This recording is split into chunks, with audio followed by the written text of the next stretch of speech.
Selamat pagi, perkenalkan nama saya Sri Rahayu Boru Sihombing dengan NIM 1805111105 dari kelas PJKR 6A, jurusan Pendidikan Jasmani Kesehatan dan Rekreasi Universitas Riau. Baiklah, di sini saya akan menampilkan video tentang biomekanika untuk memenuhi tugas mata kuliah biomekanika yang diampu oleh Bapak Rola Anggalardika SPD MPD IFOP. Di sini saya akan menjelaskan yang pertama biomekanika. Adapun biomekanika menurut para ahli antara lain, menurut Hetzi, biomekanika ialah ilmu yang mempelajari struktur dan fungsi sistem biologis dan menggunakan pengetahuan dan metode mekanika. Sedangkan menurut website, biomekanika adalah dasar-dasar mekanika hayati terutama yang berkaitan dengan aktivitas dan studi tentang prinsip serta gabungan. Jadi, dari teori di atas dapat disimpulkan biomekanika secara umum merupakan ilmu yang mempelajari aspek-aspek biomekanika dari gerakan-gerakan tubuh manusia. Baiklah, selanjutnya fungsi dan kegunaan biomekanika pada guru olahraga atau pelatih. Di sini terdapat 4 fungsi dan kegunaan biomekanika pada guru olahraga atau pelatih. Terlebih dahulu saya jelaskan pada poin pertama. Yang pertama itu memberikan dasar ilmu pengetahuan untuk mengambil keputusan berkenaan dengan keterampilan dan gerak dasar pada olahraga. Yang kedua, sebagai dasar untuk memperoleh jawaban tentang masalah dalam unjuk kerja atau praktek olahraga.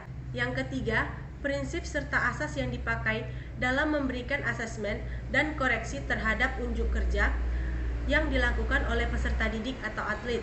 Yang keempat atau yang terakhir, mampu dalam mengembangkan gerak dasar olahraga yang lebih efisien dan manfaat guna.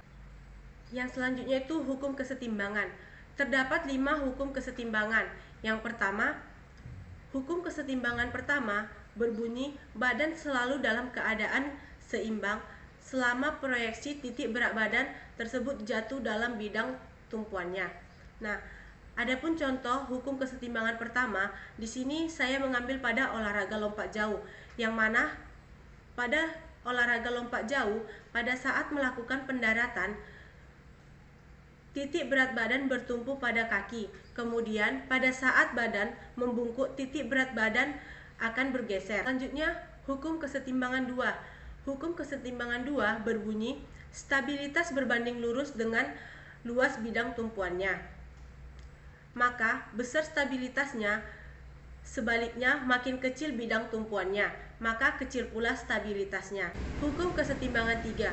Hukum kesetimbangan 3 berbunyi stabilitas berbanding lurus dengan berat benda atau badan. Artinya, semakin berat badan seseorang, semakin besar stabilitasnya. Sebaliknya, semakin ringan badan seseorang, maka semakin kecil pula stabilitasnya. Contoh dari hukum kesetimbangan 3 adalah di sini saya mengambil pada pertandingan tinju. Pada pertandingan tinju ada kelas-kelas berdasarkan kategori berat badan.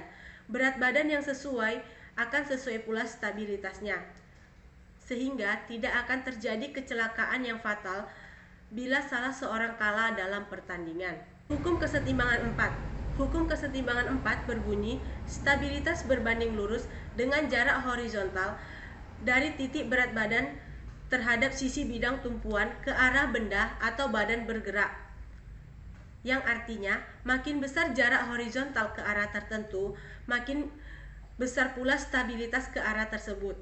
Sebaliknya, makin kecil jarak horizontal, makin kecil pula stabilitasnya. Contoh hukum kesetimbangan 4. Di sini saya mengambil pada tarik tambang, yang mana orang-orang yang melakukan tarik tambang, mereka membuat posisi bagian badan dan kepala condong ke belakang. Sedangkan kaki yang satu dijulurkan jauh ke depan. Posisi ini menyebabkan titik berat badan jauh dari kaki tumpuan di depan. Yang kelima atau yang terakhir, hukum kesetimbangan 5, di mana hukum kesetimbangan 5 berbunyi stabilitas berbanding terbalik dengan jarak vertikal dari titik berat badan terhadap bidang alasnya. Makin kecil stabilitas, sebaliknya makin kecil jarak vertikalnya, maka besar stabilitasnya. Contoh dari hukum kesetimbangan 5, di sini saya mengambil contoh pada pertandingan gulat, yang mana pada pertandingan gulat, lawan yang akan dibanting selalu berusaha agar badan rapat kepada matras, sehingga jarak vertikalnya menjadi kecil. Jarak vertikal yang kecil berarti stabilitasnya besar. Baiklah, itulah tadi video yang dapat saya tampilkan tentang biomekanika, fungsi biomekanika, serta 5 hukum kesetimbangan. Kurang dan lebih saya mohon maaf. Sekian, terima kasih.